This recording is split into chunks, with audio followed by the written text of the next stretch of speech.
Scene one, take one. They only mark. Patrick, get the girls to go to their first position.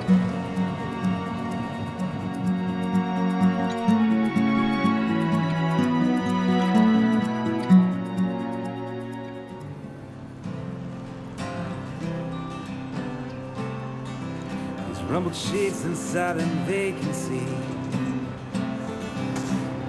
Got a suitcase in my hand. I wanted to make a modern-day musical and tell a story that spoke to the youth, but somehow the story just kind of evolved into more of the story about this small place, a small town. Our writer has found a very subversive way to consider something that the United States offers, which is, we're going to give you a college education, you're going to travel around the world and get out of this small town. Well, my dad's a veteran, and I thought it was interesting because it's so different from me. I completely understand that world, but Josh doesn't. And I don't know, it's as rewarding as it is challenging, I guess.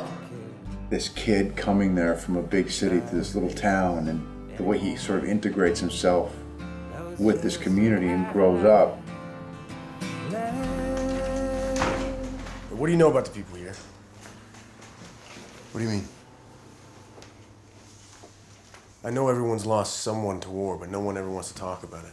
You know that girl I was telling you about? Her name's Mary. She's the girl that I went on a date with. She took me to this place. It's a tree with a bunch of hanging medals from fallen soldiers. You know the place I'm talking about? I do. I tried talking to her, and then she just closed off. She wouldn't open up about anything. A coming-of-age story, and coming to terms with who you are and your relationship with, for Josh, it's his mother, and how that affects him and his life. What do you want from me? Nothing! I don't want anything from you. Not anymore. Daniel has a really specific vision about what he wants this movie to be, and he's not afraid to push you until he gets it. He made everything much, much bigger, much more magical, much more eloquent and elegant than I had ever expected. He really overwhelmed me.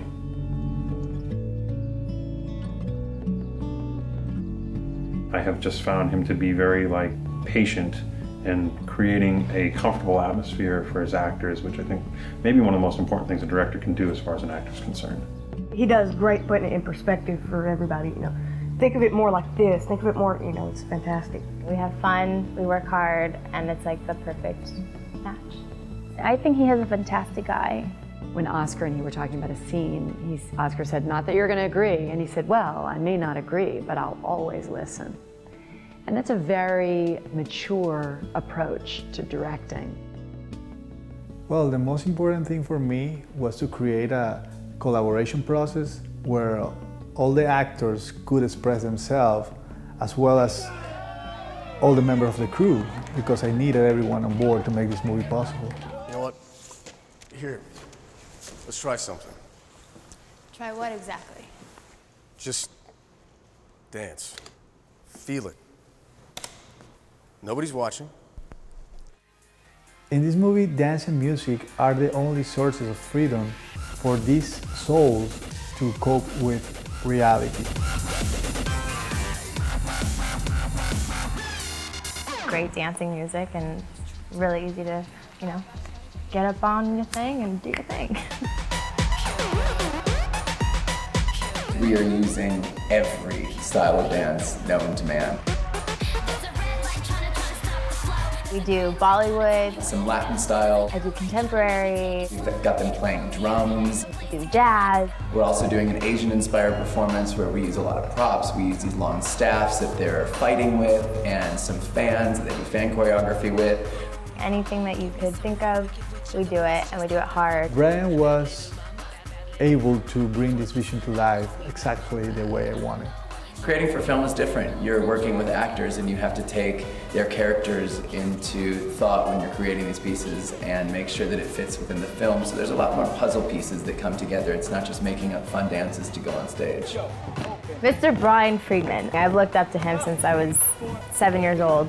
So being able to work with him on this movie has been kind of like a dream come true. And when I saw what he could do, I was like, oh my God, I'm in trouble. Charlene has had by far the most challenge in this because she's the only non-trained dancer in the Patriots. He's very used to working with the best of the best. He pushed me the same way he pushed everybody else. She wouldn't give up. She said, you know, I'm gonna do this. I'm gonna do exactly what they're doing. Just let's rehearse it, let's get this done. And I think by far out of everyone, she's got the most bruises to prove it.